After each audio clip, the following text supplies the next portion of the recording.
আওয়ামী লীগ ও ভারতীয় আধিপত্যবাদ মুক্ত বাংলাদেশ করতে রাজনৈতিক ঐক্যের তাগিদ দিলেন জুলাই অভ্যুত্থানের অংশীজনরা। রাজধানীতে এক অনুষ্ঠানে কথা বলেন তারা।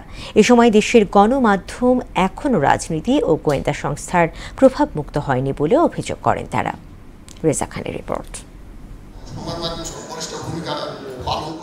রাজধানীর একটি হোটেলে নতুন অনলাইন গণমাধ্যম বাংলা এডিশনের উদ্বোধনী অনুষ্ঠানে অংশ নেন বিভিন্ন রাজনৈতিক দলের প্রতিনিধি সহ জুলাই অভ্যুত্থানের অংশীজনেরা। বাংলাদেশে একটা মাত্র কাজ হলো প্রতি 5 বছর পর পর আমরা কারা আমাদেরকে লুট করবে, কারা আমাদেরকে লুণ্ঠন করবে, ওদেরকে নির্বাচিত করা।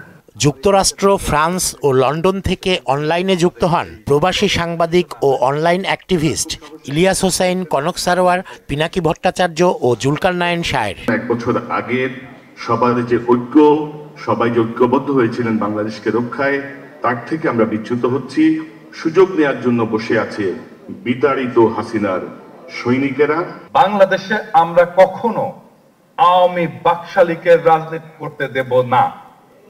নাম্বার 2, বাংলাদেশে আমরা কখনো ভারতীয় আগ্রাসনকে জায়গা দেব না।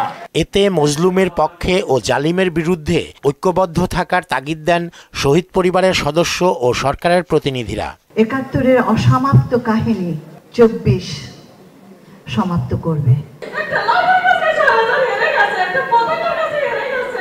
মুসলিমের পক্ষে জালিমের বিরুদ্ধে আপনারা ঐক্যবদ্ধ থাকবেন। দেশের রাজনীতির সংস্কৃতি না বদলালে সংস্কারে লাভ হবে না বলে জানান রাজনৈতিক দলের নেতারা। আমরা ঐক্যবদ্ধ হতে পারি একটি স্বাধীন সার্বভৌম রাষ্ট্রের ব্যাপারে। বাংলাদেশ যদি রাজনৈতিক সংস্কৃতি আমরা বদলাতে না পারি, শত সংস্কার করেও বাংলাদেশকে পরিবর্তন করা যাবে না। লাভ হবে যখন আমরা সবাই এক লাইনে আসবো, সেটা হলো ভারতীয় দালাল মুক্ত বাংলাদেশ। এই দেশে আর আওয়ামী মার্কা রাজনীতি এদেশে আর কখনোই প্রতিষ্ঠিত হবে না।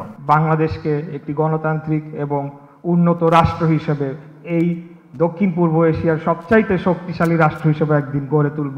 এ সময় দেশের মিডিয়া এখনো পুরোপুরি স্বাধীন হয়নি বলেও আক্ষেপ জানান তারা। কখনো বিএনপির কাছ থেকে চাপ, কখনো জামাতের কাছ থেকে চাপ, কখনো এনসিপির কাছ থেকে, সরকারের কাছ থেকে চাপ, আর সবশেষ ভয়ঙ্কর চাপ হচ্ছে ডিজিএফআই থেকে। সেই চাপগুলো এখনো হচ্ছে। রেজা খান, মোহনা সংবাদ, ঢাকা।